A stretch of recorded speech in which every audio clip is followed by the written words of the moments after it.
15 দিনের অর্ধেকের বেশি সময় চলে গেল, গৌর তো এলো না। প্রভু যদি নাই আসবে তাহলে প্রাণ বেঁচে থেকে আর লাভ কি? কথায় আছে যার কেউ নেই তার নাকি ভগবান আছে। আজ যদি সেই ভগবানই আমায় ত্যাগ করে দেয়, জগতে কাকে নিয়ে বেঁচে থাকবো? না না, প্রাণ আমি আর রাখবো না, প্রাণ বিসর্জন করব। হে দয়াময়, তোমার নাম স্মরণ করতে করতে গঙ্গার জলে নিজেকে বিসর্জন করে দেব। কেউ জানুক বা না জানুক, তুমি তো জানবে যে তুমি আমায় ভুলে গেছো। আমি তোমায় ভুলিনি, শুধু তোমার চরণে নিবেদন দয়াময়। পেলাম সাধের মানব জনম, কিন্তু তোমার কৃপা হলো না দয়াময়। হরি হে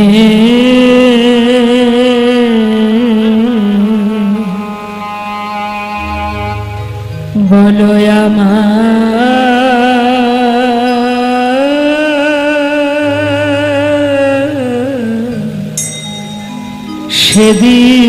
সেদিন কবে পেলাম কৃষ্ণ বলার বদন, কিন্তু তোমায় ভোজা হলো না। তুমি তো পারের কান্ডারি, ভবসিন্ধু পার করার সেই ভব পারের কান্ডারি। কৃপা করে আমাদের মতো পাষণ্ডকে তুমি পার করে নিয়ে যেও। তুমি পারের কর্তা, আমরা শুনি বার্তা। বলো প্রভু কবে পার করিবে?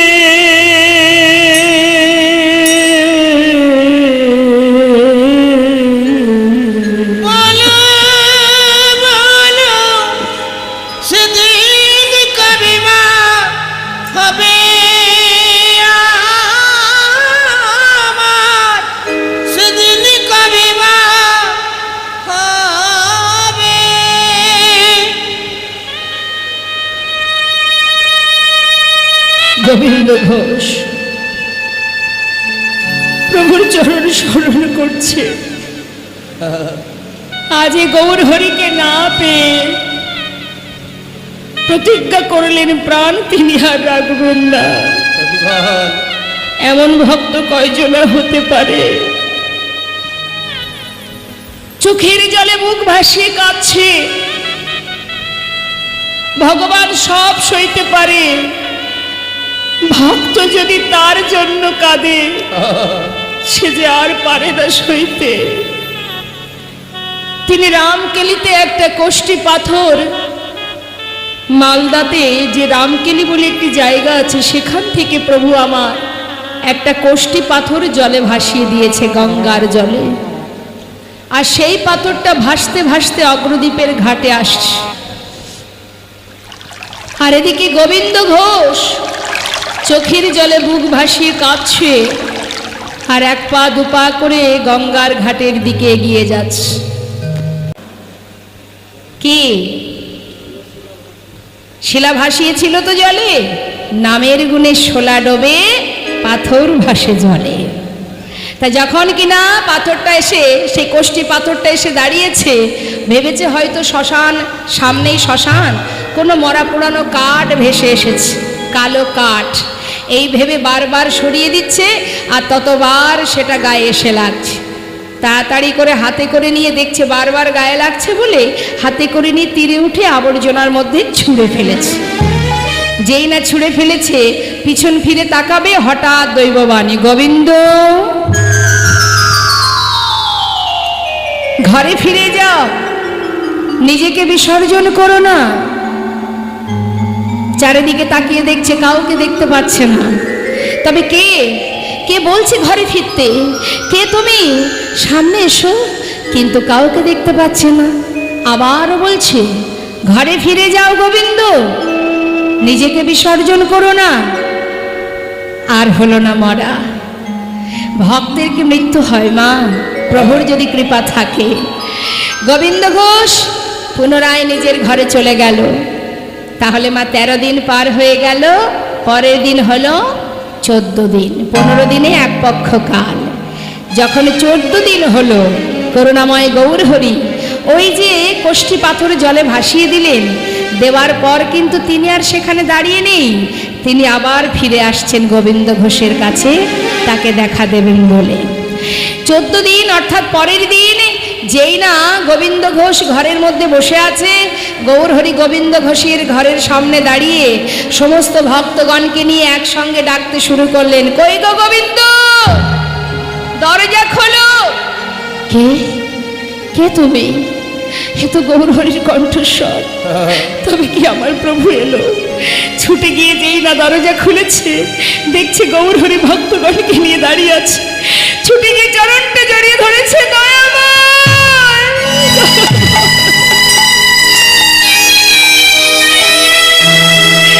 এসেছো তুমি, এসেছো দয়াময়। আমি একে দেখছি, তুমি স্বয়ং এসেছো তো প্রভু। কথা দাও, আমাকে ছেড়ে কোথাও যাবে না। বেশ, কথা দিলাম, তোমায় ছেড়ে কোথাও যাব না। কিন্তু গোবিন্দ, আমি যে আসবো তুমি নিশ্চয়ই জানতে না তো প্রভু? কেউ তো আমায় বলেনি। সে কি, আমার আগমন বার্তা পাঠিয়ে দিয়েছি, তুমি বুঝি পাওনি? কই, আমি তো কিছু জানি না প্রভু। গোবিন্দ, গঙ্গার জলে ডুবে মরতে গেলে সেখানে কিছু পেয়েছিলে? হ্যাঁ, একটা পোড়া কাষ্ঠ। আচ্ছা, সেটা কোথায় আছে? সে যে আবর্জনার মধ্যে ফেলে দিয়েছি আমি। যাও যাও, শিগগিরই নিয়ে এসো। ঘরে এনে প্রভুর হাতে যেই না দিয়েছে, গৌরহরি বলছে, গোবিন্দ ভালো করে দেখো তো এটা কি? হিত কোষ্ঠী পাথর, গায়ে লেখা আছে কৃষ্ণ নাম। তাড়াতাড়ি করে প্রভু বলছে, শোনো গোবিন্দ, এই কোষ্ঠী পাথর দিয়ে বিগ্রহ তৈরি হবে, আর এই বিগ্রহ তোমার ঘরে আমি স্থাপন করব। আরও বলি, শোনো, প্রাণ প্রতিষ্ঠা করব, তার নামও আমি দেব, আর প্রতিদিন তুমি ভিক্ষা করে যা পাবে ওই গোপীনাথের সেবা দেবে। নাম দিল কি মা? গোপীনাথ। বিগ্রহ স্থাপন করে নাম দিল গোপীনাথ। আর গোবিন্দ ঘোষকে বললেন, প্রতিদিন ভিক্ষা করবে, সঞ্চয় করে রাখবে না, যা পাবে পুরোটাই সেবায় দেবে। গোবিন্দ ঘোষকে আশীর্বাদ করে বলেন, গোবিন্দ, প্রাণ প্রতিষ্ঠা করেছি, নাম দিয়েছি, তুমি প্রতিনিয়ত সেবা দেবে। আরও বলি, শোনো, তোমার একা ভালো লাগবে না, তুমি একটা বিবাহ করবে, দুইজনে গোপীনাথের সেবা দেবে। এতদিন পর, এত পরীক্ষার পর অবশেষে তাকে আবার পুনরায় সংসার দিলেন মা। কেন দিলেন? সংসারে দিয়ে দেখছেন তিনি যে ভক্ত সংসারে আবদ্ধ হয়ে দিনে দিনে আমাকে ভোলে কিনা। সংসার একটু বড় হলো, আগে একা ছিল, এখন দুজন হলো। আর যেই না দুজন হলো, ভগবানের সেবা 4 বারের জায়গায় 1 বার কমে গেল। 1 বছর যেতে না যেতে একটি পুত্র সন্তান হলো, সংসার আরও একটু বড় হলো। আর যেই সন্তান ঘরে এলো, সেদিন থেকে ভগবানের সেবা আরও 1 বার কমে গেল। 4 বারের জায়গায় হয়ে গেল 2 বার। অনেকের বাড়িতে আছে সারাদিনে 1 বার একটা নকুল দানাও পড়ে না ভগবানের সামনে। অনেকের বাড়ি আছে শুধু কোনো রকমের ধূপটা ধরিয়ে শঙ্খটা নমো নমো করে বাজিয়ে দিয়েই সার। অনেকের বাড়ি আছে ভগবান ওই দেয়ালের উপরে কোনো রকমে একটা ছোট্ট জায়গার মধ্যে চিত্রপট আছে, সেখানে সাজানো, সেখানে মশা মাছি বাসা বেঁধেছে। আর আমাদের থাকার জায়গাটা কেমন?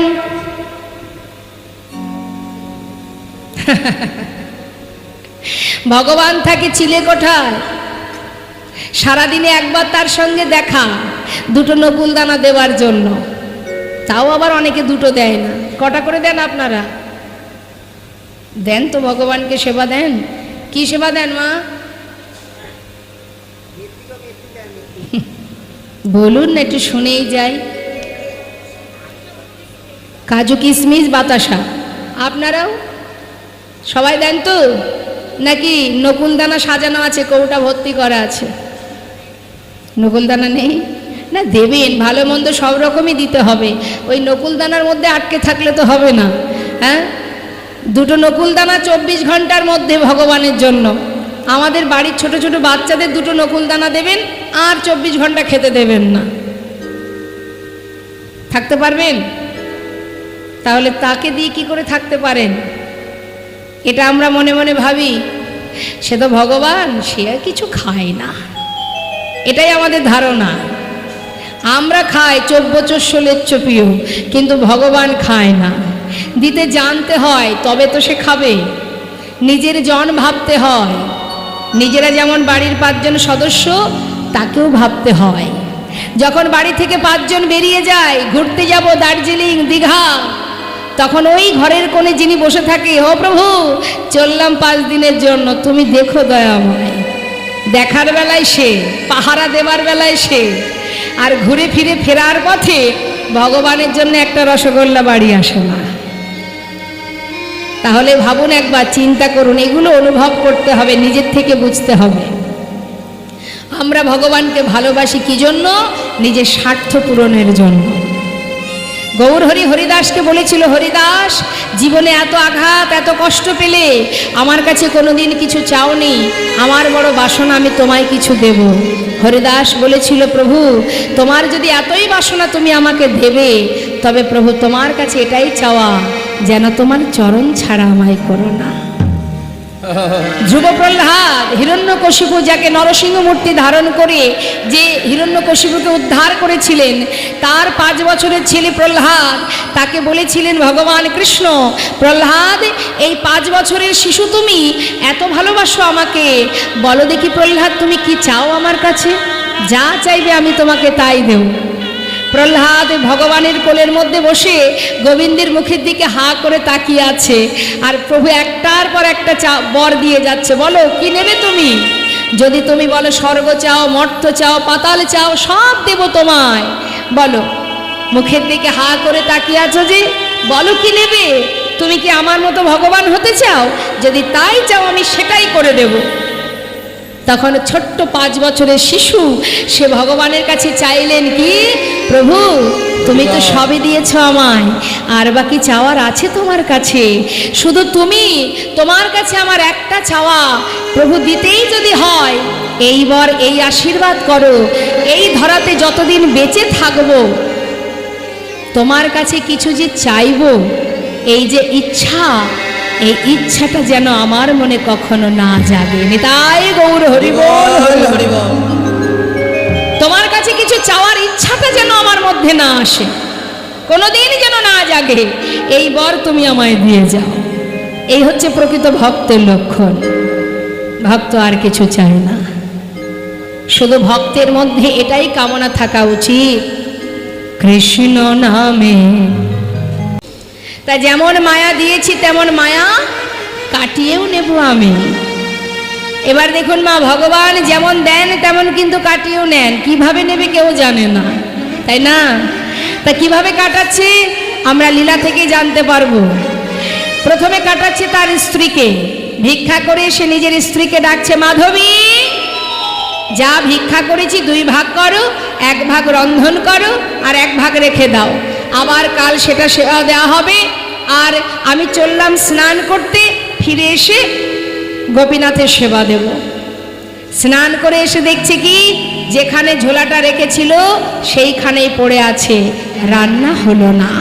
কি ব্যাপার, গেল কোথায় মাধবী? চিৎকার করে ডাকছে, মাধবী ও মাধবী, ও মাধবী গেলে কোথায়? ডাকতে ডাকতে ঘরের ভিতরে ঢুকে দেখছে বিগ্র গোপীনাথের চরণ ধরে তার স্ত্রী মাধবী উপুর হয়ে পড়ে আছে। যেই না মাধবীকে চরণে পড়ে থাকতে দেখেছে, গোবিন্দ ঘোষ ছুটে গিয়ে মাধবীর অঙ্গ স্পর্শ করা মাত্রই তার অসার দেহ দেখে চিৎকার করে উঠলেন, গোপীনাথ!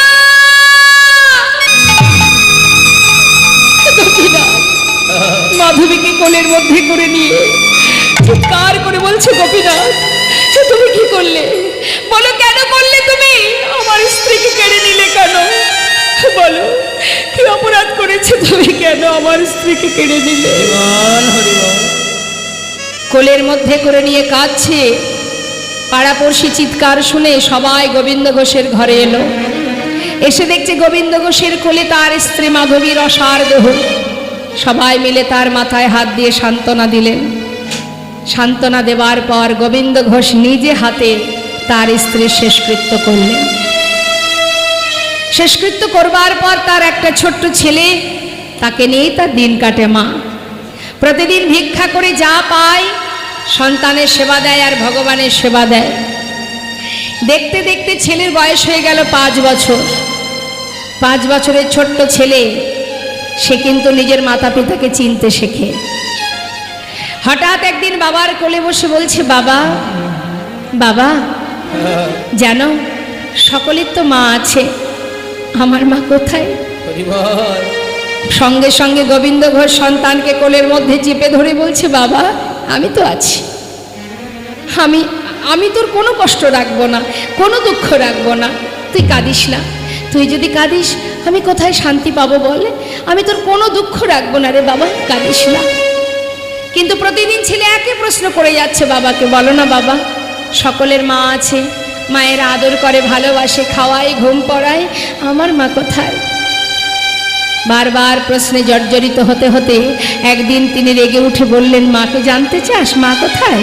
যা, ওই যে মন্দিরের ভিতরে দাঁড়িয়ে আছে ওই গোপীনাথের কাছে গিয়ে জিজ্ঞাসা কর তোর মা কোথায়। নিজের ছেলের নামও রেখেছে ভগবানের নামে। এটা আমার পুত্র গোপীনাথ, ওটা আমার বিগ্রহ গোপীনাথ।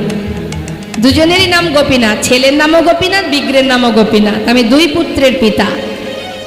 এখন পুত্র গোপীনাথ বিগ্রহ গোপীনাথের পাশে গিয়ে যখন দেখছে বাবা গঙ্গায় স্নানে গেছে, সেই সুযোগে ধীরে ধীরে মন্দিরে ঢুকে মন্দিরে প্রভুর সামনে বসে বসে পুত্র গোপীনাথ কাঁদছে আর জিজ্ঞাসা করছে, গোপীনাথ, বাবা বলল তুমি নাকি জানো আমার মা কোথায়, বলো না গোপীনাথ আমার মা কোথায়? ও গোপীনাথ, আমি আমার মায়ের কাছে যাব, একটু বলো না। চিৎকার করে গোপীনাথের কাছে 2 বাহু প্রসার করে জিজ্ঞাসা করছি, আমি তো আছি, আমি তোর মা, আমি তোর বাবা, আমাকে মা বলে ডাক, আমাকে বাবা বলে ডাক। ওরে, ও কোনোদিন বলবে না তোর মা কোথায়? আমি তো বলছি বাবা, আমি তোর মা। বলতে বলতে হঠাৎ সন্তানের মুখের দিকে তাকিয়ে দেখছে তার পুত্রের বদন থেকে ঝলকে ঝলকে রুধির ঝরছে। চিৎকার করে যে গোপীনাথ,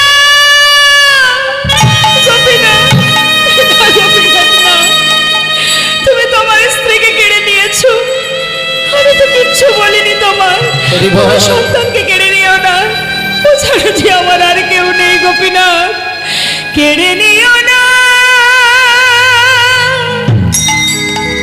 প্রভু।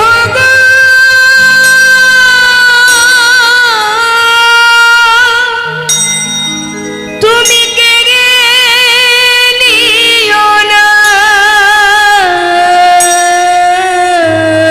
তুমি যে ব্যথারি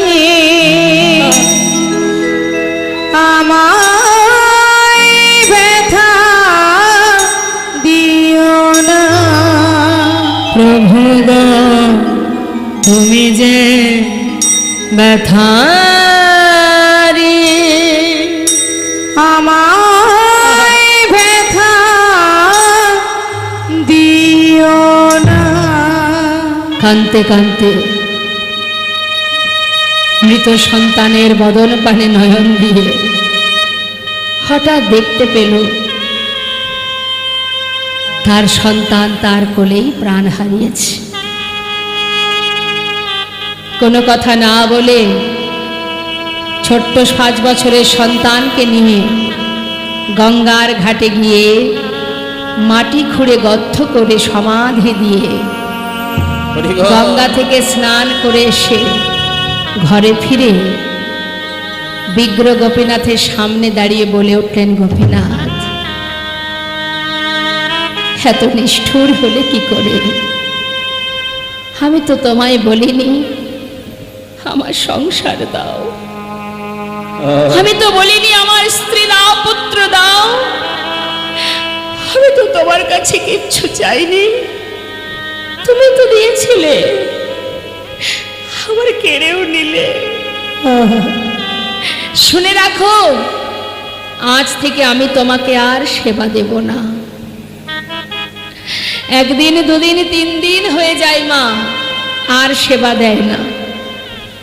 গোবিন্দ ঘোষ শুধু মাটিতে গড়াগড়ি দিয়ে কাঁদে, নিজেও কিছু সেবা করে না, শুধু ধুলায় গড়াগড়ি দিয়ে কাঁদে আর নিজের পুত্রকে ডাকে, গোপীনাথ কোথায় তুই, ফিরে এসে একবার বাবা বলে ডাক। দেখতে দেখতে 4 দিন হয়ে গেল, ভক্ত সেবা করে না, ভগবানেরও সেবা হয় না। 4র্থ দিন যখন হলো মা, স্বয়ং ভগবান তিনি আর পাথরের মধ্যে কঠিন হয়ে দাঁড়িয়ে থাকতে পারছেন না। বিলম্ব না করে পাথর থেকে নিজ মূর্তি ধারণ করে ধীরে ধীরে 1 পা 2 পা করে গোবিন্দ ঘোষের পাশে এসে দাঁড়িয়ে ডাকছে, বাবা বাবা। কে কে তুই, আমায় বাবা বলে ডাকলি? তুই কে? আমার সন্তান। হ্যাঁ, আমি তোমার পুত্র গোপীনাথ। না না, তা কি করে হয়, সে তো মারা গেছে। আমি তোমায় চিনি না, তুমি চলে যাও। বাবা, একদিন তুমি নিজেই বলেছিলে তুমি 2 পুত্রের পিতা। কারোর যদি 2টো সন্তানের মধ্যে একটি মারা যায়, তবে বুঝি বাবা আরেকটি সন্তানকে না খাইয়ে রাখে? বাবা, আজ 4 দিন হলো আমায় কিচ্ছু খেতে দাওনি,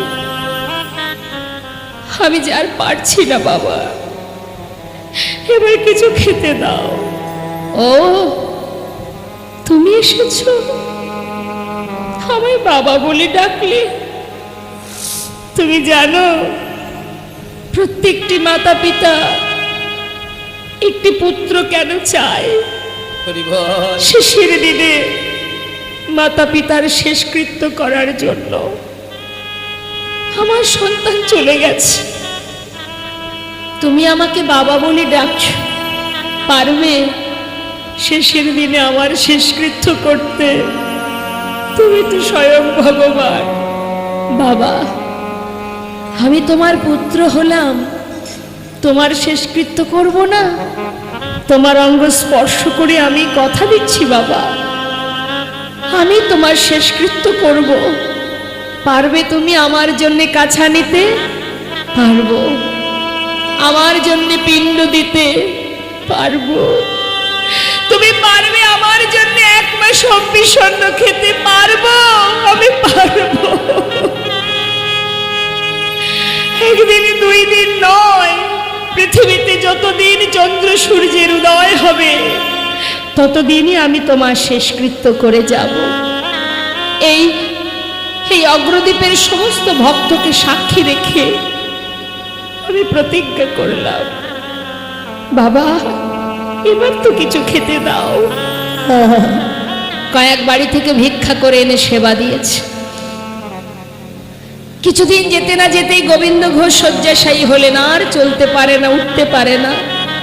তাকে দূর করে দিয়ে প্রাণ ভরে হাতে তালি দিয়ে গাইতে হবে, কৃষ্ণ বলে বাহু তুলে। হাতে একটু জোরে জোরে তালি দিন। হ্যাঁ, দিলে কি হবে জানেন? আমাদের শরীরের অনেক রোগও সেরে যাবে, আবার কি হবে, অলসতা জড়তা সেগুলোও কেটে যাবে।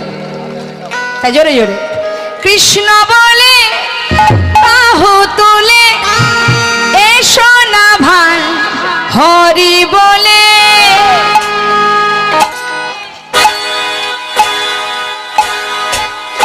হ্যাঁ, তালে তালে বাহ, হরি বল।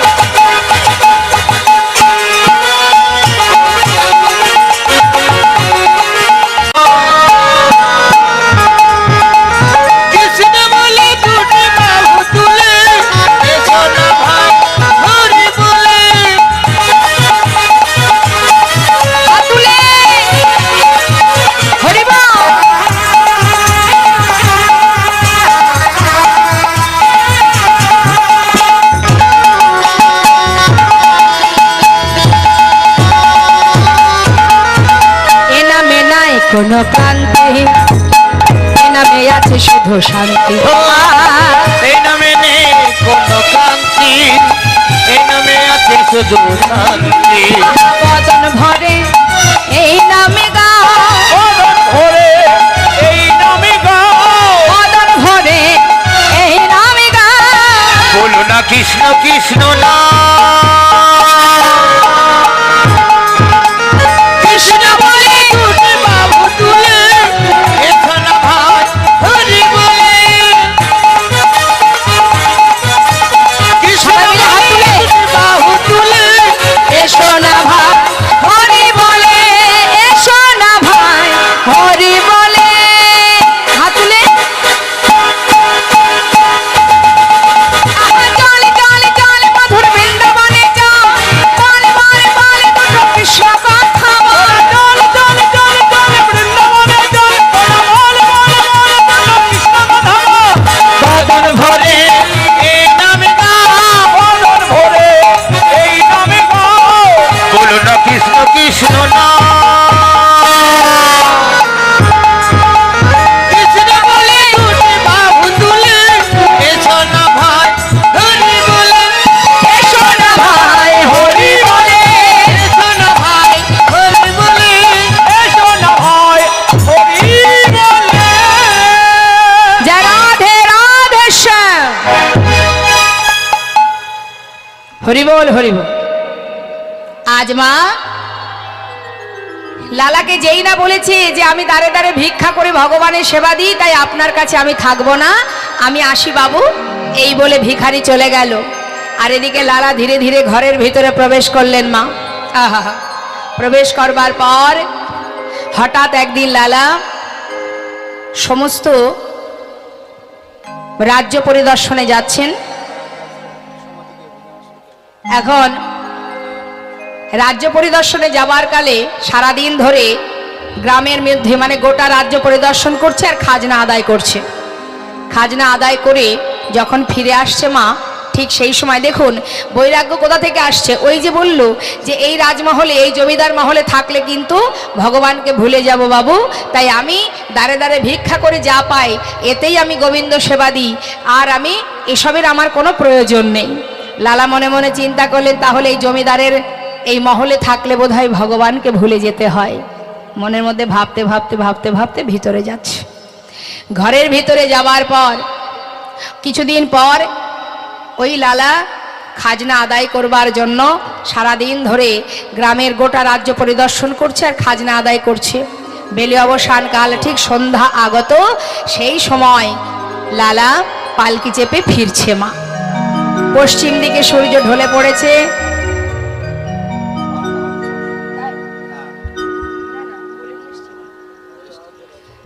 কি করেছে?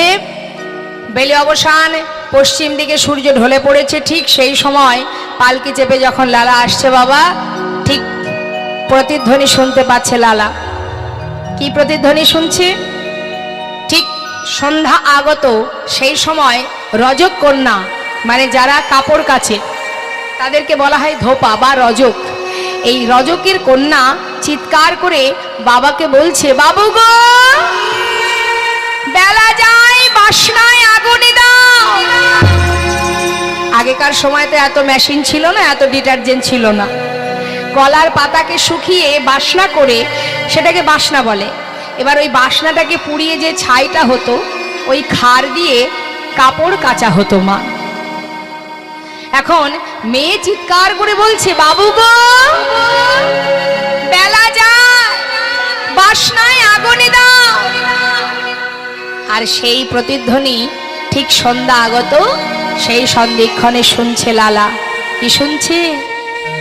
বেলা যায়, বাসনায় আগুন দাও।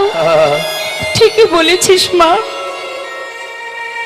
কামনা বাসনার পিছনে সময় দিতে দিতে আপন কাজ ভুলে গিয়ে আপন জনকে ভুলে গেছি মা।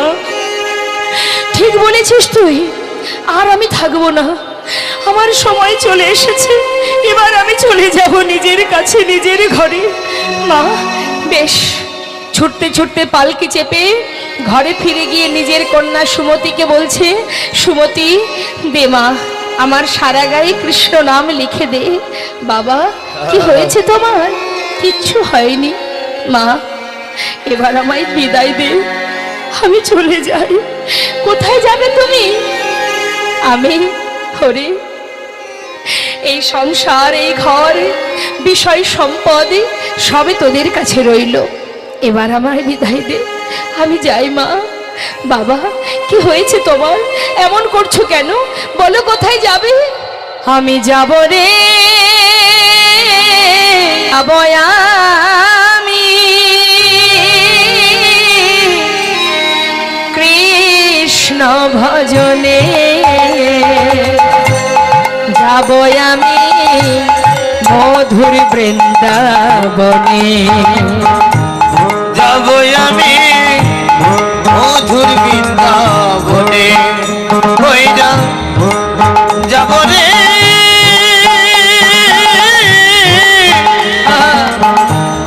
যাব আমি হরিবল হরিবল। কৃষ্ণ ভজনে, যাব আমি মধুর বৃন্দাবনে, ওই দেখ যাব আমি মধুর বৃন্দাবনে। রইল সাধীর জমিদারি, রইল এ ঘর বাড়ি, রইল সাদের জমিদারি, রইল এ ঘর বাড়ি, সবই কিছু রে ওই বৃন্দাবনে চলে যাব, এই সবই কিছু ছাড়ি আমি বৃন্দাবনে চলে যাব, সবই কিছু ছাড়ি, বৃন্দাবনে চলে যাব, সবই কিছু ছাড়ি আমি বৃন্দাবনে চলে যাব, সবই কিছু ছাড়ি, সাজাইয়ে দে কৃষ্ণ দাস মনে আমার এই অভিলাষ, সাজাইতে কৃষ্ণ দাস মনে আমার এই অভিলাষ, আমি হব বৃন্দাবনে বাস, আমি হব বৃন্দাবনে বাস, ওরে এই আশা মনে যাব রে, ওই না যাব আমি ওই কৃষ্ণ ভজনে, হরিব যাব আমি মধুর বৃন্দাবনে, ওই যাব আমি মধুর বৃন্দাবনে। চলে গেল মা। সর্বস্ব ত্যাগ করে হরিনাম কৃষ্ণ নামকে সার করে লালা চিরতরে মুর্শিদাবাদ ছেড়ে এবার বৃন্দাবনের পথে যাত্রা করলেন। আর রইলেন না, অনেক সময় চলে গেছে, গোনা দিন ফুরিয়ে গেছে। কি আমাদের হাতে কতটুকু সময় জানেন আপনি? আমরা জানি কত সময় বাঁচবো? এখন আছি, একটু পরে নাও থাকতে পারি, তাই না? তাহলে আমাদের গোনা দিন ফুরিয়ে যাচ্ছে। লোকে বলে সময় মোটে কাটে না, বলেন অনেকে। আরে ভাই, টাইম মোটে কাটছে না। সত্যি কি কাটছে না? একবার ভেবে দেখুন না। এই যে নিঃশ্বাস প্রশ্বাস, এটা কি বন্ধ আছে? আমাদের একেবারে কপালে লিখে দিয়ে পাঠিয়ে দিয়েছে যে কটা তুই নিঃশ্বাস প্রশ্বাস পাবি। অতএব তুমি কর্মটা ঠিকঠাক করতে পারো বা না পারো, সময় কিন্তু ঠিক পার হয়ে যাচ্ছে। তাই সময় কাটছে না বলা ভুল, সময় ঠিক কেটে যাচ্ছে। আর আমরা কি করছি? আমরা সুন্দর মানব দেহ পেয়ে হেলাই নষ্ট করছি সময়। সবারই পরমায়ু 7 দিন, এই 7 দিনের মধ্যে সবাইকে যেতে হবে। 7 দিনই আমরা বাঁচবো, তার বেশি 7 দিনের মধ্যেই মরবো, তাই না? মনে মনে ভাবছেন যে আমি কি অভিশাপ দিচ্ছি? না, 7 দিনে 1 সপ্তাহ তো, আর সেটাই আমাদের জীবনে বারবার ঘুরে ফিরে আসে। আর এর মধ্যেই আমাদের একদিন চলে যেতে হবে। পরীক্ষিত জানতেন যে আমি 7 দিন এখনো বাঁচবো, কিন্তু আমরা সেটাও জানি না। তাহলে আমাদের কর্তব্যটা কি? আমাদের করণীয়টা কি? শাস্ত্রে বলিনি যদি রবি রবি অর্থাৎ যদি থাকতে চাস, যদি রবিবারের পরের দিন কি এক এক করে বলুন মা, তাহলে তুমি সমঝে চলো। গোবিন্দ কুণ্ডের তীরে বালুরাশির উপরে ঘুমিয়ে পড়লেন। সকাল হতে না হতেই দেখছে সমস্ত ব্রজবাসীরা তারা মাথায় করে ডালা সাজিয়ে যাচ্ছে। এখন লালা চিৎকার করে জিজ্ঞাসা করছে, ও ব্রজবাসী, তোমরা যাচ্ছ কোথায়? বাকে বিহারীর ভোগ দিতে আমাকে নিয়ে যাবে? কেন নিয়ে যাব না, চলো। তবে এইভাবে গেলে হবে না, আমাদের সঙ্গে গাইতে হবে। কি গাইতে হবে? সবাই মিলে গাইবো কিন্তু, হ্যাঁ, আমরা তো লীলার সাথে সাথে যাচ্ছি। কি গাইতে হবে? রাধে রাধে রাধে রাধে। বল বল। বাহ, দেখো তো আমার এইদিকে মায়েরা কত সুন্দর। বলতে হলো না, হাতটা তোলো। এই না হলে কি ভক্তি পাওয়া যাবে? হ্যাঁ, যেটুকু করতে হবে অন্তর থেকে। রাধে রাধে রাধে রাধে রাধে রাধে বল, রাধে রাধে রাধে রাধে রাধে রাধে বল, রাধে রাধে রাধে রাধে রাধে রাধে বল, রাধে রাধে রাধে রাধে রাধে রাধে বল।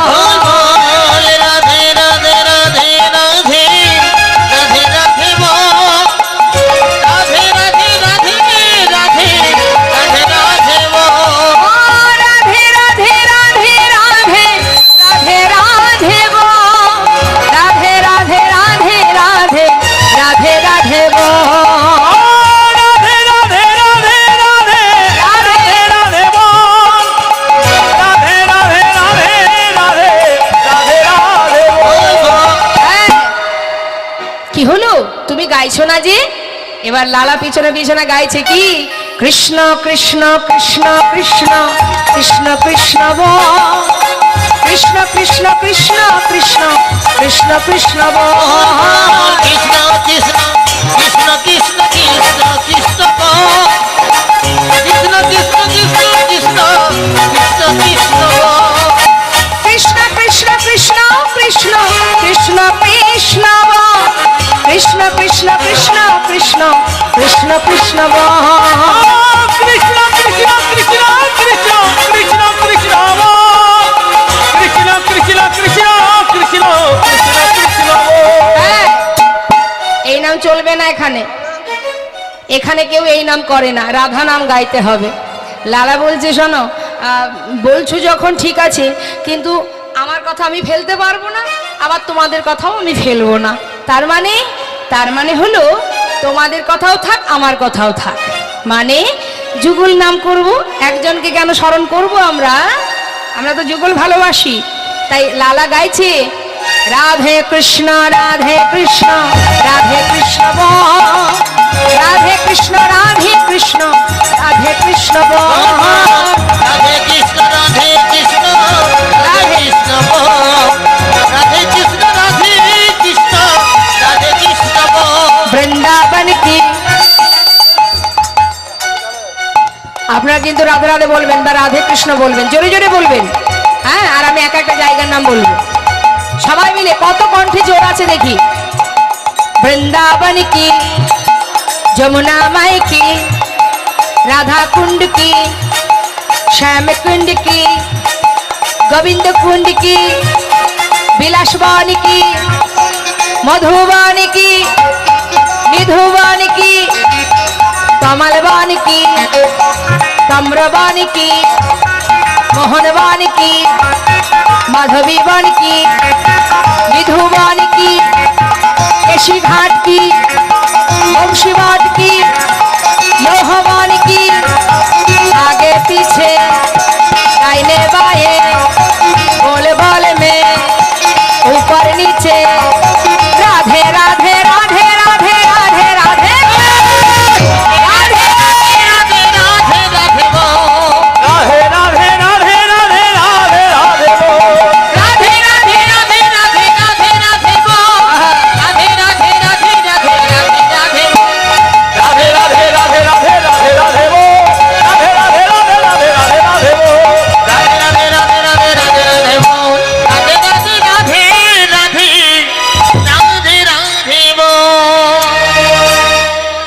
লালা কি করেছে মা, ব্রজবাসীর সাথে সাথে ওই বাঁকে বিহারীর মন্দিরে গিয়ে যখন সবাই ভোগ নিবেদন করলো, সেই ভোগের প্রসাদ সেবা করে আবার গোবিন্দকুণ্ডের পাড়ে এসে বালির ওপরে বিছানা করে সেখানে বিশ্রাম করলেন।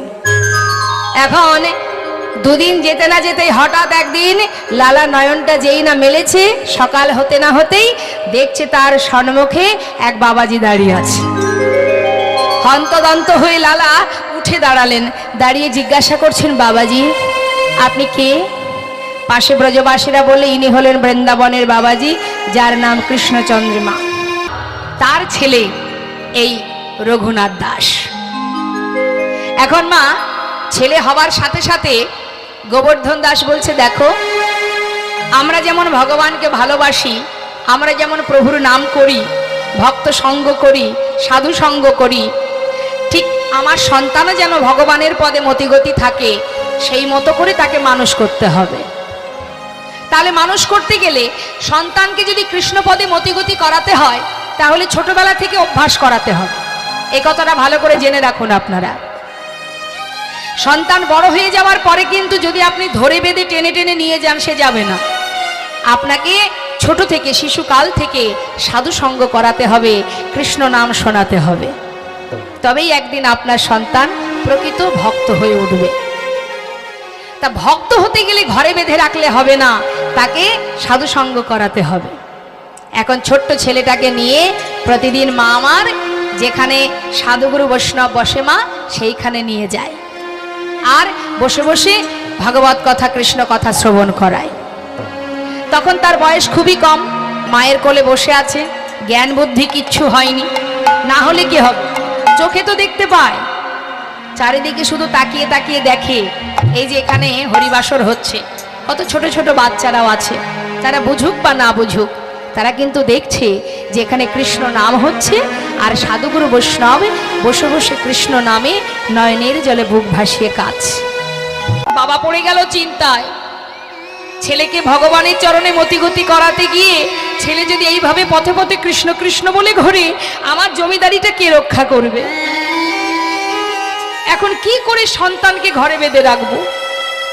গ্রামে যারা সম্মানীয় ব্যক্তি আছে তাদের সঙ্গে বসে আলোচনা করছে, তোমরা আমায় পদ বলে দাও, কি করে ছেলেটাকে ঘরে বেঁধে রাখবো। সবাই মিলে যুক্তি পরামর্শ করে বিচার দিলেন, এক কাজ করো, ছেলেকে ঘরে বেঁধে রাখার শেষ উপায়, তাকে বিবাহ দিয়ে দাও। অনেক সময় বিবাহ বন্ধনে যদি আবদ্ধ হয়, ভালোবাসায় যদি আবদ্ধ হয়, হয়তো ছেলে আর নাও যেতে পারেনি, তাহাই গৌর হরি। কিন্তু যে অন্তর থেকে ভগবানকে ভালোবাসে মা, যে নিজের করে ভালোবেসে ফেলেছে, জাগতিক জগতে, এই জড় জগতের কোনো বাধাই তার কাছে বাধা নয়, কোনোভাবেই তাকে আর ওই পথে ফেরানো যাবে না। দিন দেখে সুকন্যার সন্ধান পেয়ে তাড়াতাড়ি করে শুভ দিন দেখে বিবাহ সম্পন্ন করলেন। বিবাহ তো হলো মা। বিবাহের পর বৌমাকে নিয়ে আর ছেলেকে নিয়ে গোবর্ধন দাস ঘরে ফিরে এলো। চলে গেল বিবাহ রাত্রি। পরের দিন কি হয় মা? বিবাহের পরের দিনটাকে কি বলে? কাল রাত।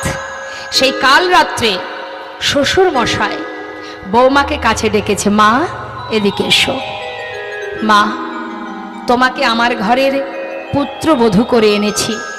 কেন জানো? বলতে পারবে? বাবা আমি জানি না, আপনি বলুন। শোনো মা, আমার ছেলে ছোটবেলা থেকে এমন একটা মানুষের কথা শুনেছে, যার নাম শুনতে শুনতে আজ আমার ছেলে পথের পাগল হয়েছে। আমি চাই তুমি তোমার ভালোবাসা দিয়ে আমার সন্তানকে ঘরে বেঁধে রাখো মা, ও ছাড়া আমার আর কেউ নেই। বাবা আমি চেষ্টা করব। ঠিক আছে। চলে গেল কাল রাত। মা এলো ফুলশয্যা রাত। ফুলশয্যা ঘরে বসে আমাদের সমস্যাটা কি, আমাদের দোষগুলো কি? সচ্চা কহে তো মারে লাঠা। আমরা এই কলিযুগে কি দেখছি, যে সৎ পথে চলে, সত্য কথা বলে, তাকে পদে পদে আঘাত পেতে হচ্ছে। সত্য কথা বললে, সৎ পথে চললে তাকে কেউ সমাজে ভালোবাসে না। চোখের সামনে যদি কেউ চরম অন্যায় করে যায়, দেখেও আপনি না দেখার ভান করবেন, কারণ নেহাত আপনার জীবনটাও চলে যেতে পারে। চোখের সামনে অপরাধ হচ্ছে, দেখছেন রাস্তার মধ্যে একে অপরের সঙ্গে মারামারি হচ্ছে, কি কেউ গাড়ি অ্যাক্সিডেন্ট হয়েছে, আমরা কি সেখানে দাঁড়িয়ে তাকে সেখান থেকে তুলে নিয়ে গিয়ে হসপিটালে যাই? বরং কি বলি, তাড়াতাড়ি এখান থেকে চলে যায়, কারণ বেশিক্ষণ থাকলে এরপরে ভিড় হবে, লোকজন আসবে, পুলিশ আসবে, আমরা নানান কাজে ফেসে যাব। বাবা, তার থেকে যা হচ্ছে হয়ে যাক, চল আমরা চলে যাই। তার মানে কি, এখন এমন পরিস্থিতি বর্তমান সমাজে যে তুমি সৎ কাজ করতে যাবে, ভালো কাজ করতে যাবে, বিপদে পড়ে যাবে। তুমি উপকার করতে যাবে, যখনই উপকার করবে, কারোর উপকার করবে, সমাজে যেই রক্ষক সেই ভক্ষক, কারোর ভালো করতে যাবে সেই বিশ্বাসঘাতকতা করবে। এমন পরিস্থিতি মা বর্তমান কলিযুগে দেখবেন, যারা সম্মানীয় ব্যক্তি, যাদেরকে সম্মান করা উচিত, কলিযুগে তারা সম্মান পায় না। কিন্তু যারা ঘৃণিত ব্যক্তি, যাদের মুখ দেখা উচিত নয়, তাদের কাছে জীব মাথা নত করে চলছে। এটা ঘটবে, আর এটা যে এখন ঘটছে সেটা লিপিবদ্ধ হয়েছে ত্রেতা যুগে, যেটা হবে কলিযুগে। পাপে পরিপূর্ণ হবে জগৎ। কি বলছে লক্ষ্য করে দেখবেন, মাতা পিতার কথা সন্তান শোনে না, সন্তানের কথায় মা বাবাকে চলতে হয়। গুরুর কথায় শিষ্য চলে না, বরং শিষ্যের কথায় গুরুকে চলতে হয়। স্বামীর কথায় স্ত্রী শোনে না, স্ত্রীর কথায় স্বামীকে চলতে হয়। সবই উল্টো গতিমা, যার কারণে আমাদের এই অবস্থা। ঝুঠে জগৎ ভোলায়, ঝুট মানে মিথ্যা, এই জগৎটাকে ছেয়ে রেখেছে। অত্যাচার, অনাচার, পাপাচার, দুরাচার, অপরাধের পরে অপরাধ হয়ে যাচ্ছে, পাপের পরে পাপ। মহাজন বললেন শুধু তাই নয়, আরো আছে। গৌরস মানে কি? গরুর দুধ। যারা দুধ বিক্রি করে, এখনো অনেকে আছে গ্রামে গ্রামে দুধের বাঁক নিয়ে সকলে দরজার গোড়ায় গিয়ে দুধ পৌঁছে দেন। কিন্তু একবার বলুন দেখি, জীবের ঘরে ঘরে দুধ পৌঁছে দেয়, সেই দুধ সবাই কিনে খায় না। কিন্তু যে ব্যক্তি মদ বিক্রি করে, তাকে কিন্তু দাঁড়ে দাঁড়ে আসতে হয় না। সে যদি আপনার থেকে 50 কিলোমিটার দূরে গিয়ে কোথাও বসে থাকে, আমাদের মতো বোকা সাধারণ জীব আমরা বরং সেখানে গিয়ে লাইন দিয়ে দাঁড়িয়ে থাকি। হরি বল, হরি বল। তাহলে সমাজে আমাদের অবস্থা কি নিজেরাই একবার বিচার করুন। বলছেন, বাড়িতে কোনো আত্মীয় স্বজন এলে কি খাওয়াবো, কিভাবে খুশি করব, বন্ধু বান্ধব এলে তাকে কিভাবে সন্তুষ্ট করব, সারাদিন তাই নিয়ে চিন্তিত থাকি। কিন্তু ঘরের কোণে যে মাতা পিতা বসে থাকে, তার দিকে একবার ফিরে তাকানোর সময় আমাদের হয় না। হরি বল। संबंध को अच्छा खिलाए, लेकिन बाप रह जाए भूखा। আত্মীয় স্বজন এলে খুশি করবার জন্য চিন্তিত থাকি, কিন্তু মা বাবার জায়গা হয় বৃদ্ধাশ্রমে। বাড়িতে বিদেশি কুকুর পুষি, কুকুরের জন্য আবার কাজের লোক রাখা থাকে, মাইনে করে রাখা থাকে। সেই কুকুরের সময় মতো খেতে দিতে হবে, তাকে বাইরে ঘোরাতে নিয়ে যেতে হবে, সর্বদাই কুকুরের চিন্তায় ব্যতিব্যস্ত আমরা। কিন্তু সেই বাড়িতে নিজের মাতা পিতার জায়গা হয় না।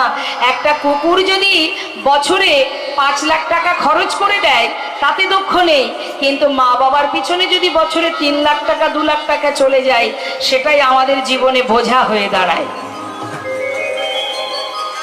সেই মা বৃদ্ধাশ্রমে চোখের জলে বুক ভাসিয়ে কাঁদে। কার জন্য কাঁদছো তুমি? কিসের জন্য কাঁদছো তুমি? সংসার জীবনটাই এটা, শুধুমাত্র মোহ আর মায়া। আপনার অর্থ থাকলে জীবনে যত পাপই করুন না কেন, সমস্ত পাপ, সমস্ত অপরাধ থেকে আপনি মুকুব পেয়ে যাবেন। কিন্তু যে অসহায় ব্যক্তি অপরাধ করেনি, তাকে নিয়ে টানাটানি। চোরকে ছাড়ে সাধুকে বান্ধে, পতিতকে লাগায় ফাঁসি। হাই রে কলিযুগ তেরি তামাশা, দুঃখ লাগে আর হাসি। কলিযুগ তোকে দেখলে একবার হাসি পায়, একবার দুঃখ পায়। কলি হত জীবের কি দুরবস্থা। তথাপিও শাস্ত্রে বলছেন, এই তো দুদিন আগেই দেখলাম মা, দোল পূর্ণিমা রাত্রি, যেদিন আমার মহাপ্রভুর আবির্ভাব তিথি, কত মানুষ মারা গেছে খবরে দেখলাম, কত বিপদ ঘটেছে, কত দুর্ঘটনা ঘটেছে। আচ্ছা, যেদিন সন্তানের জন্মদিন আসে সেদিন আমরা তাকে খুশি করবার জন্য ব্যস্ত থাকি। তাহলে মহাপ্রভুর আবির্ভাব তিথি মানে আমরা সাধারণ ভাষায় সাধারণ জীব, আমরা তো তাকে জন্মদিন হিসাবে সেই দিনটাকে পালন করি। ভগবানের তো আর জন্ম হয় না, আবির্ভাব, তো তার সেই জন্মদিন উপলক্ষে তাকে নিয়েই তো আনন্দ করতে পারি, আমরা পারি না? কিন্তু আমরা কি করি? সেটা করি। আমরা সবই কিন্তু জানি মা, কোনটা ঠিক কোনটা ভুল, তথাপিও আমাদের কি দুরবস্থা, জেনে শুনে বিষ করেছি পান। সবই জানি, তথাপিও বিষ পান করে চলেছি। তাই তো বৈষ্ণব মহাজন বললেন,